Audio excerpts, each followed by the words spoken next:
Dua bocah kakak beradik ditemukan dengan kondisi terbakar dan meninggal dunia usai rumah mereka dilalap api di Dusun Pantai Bidari, Kampung Gede Baru, Kecamatan Pantai Bidari, Aceh Timur, Jumat 28 Juli 2023 malam sekitar pukul 22 waktu Indonesia Barat.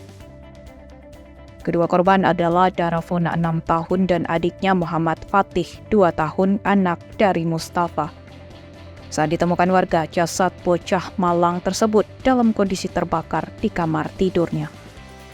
Informasi yang diperoleh saat kejadian, orang tua korban sedang tidak berada di rumah. Namun ada juga informasi yang beredar sang ibu sedang keluar rumah sebentar. Namun setibanya di rumah, kondisi api sudah membumbung tinggi. Saat ditinggal kedua orang tuanya, kakak beradik itu tidur berdua dalam kamar.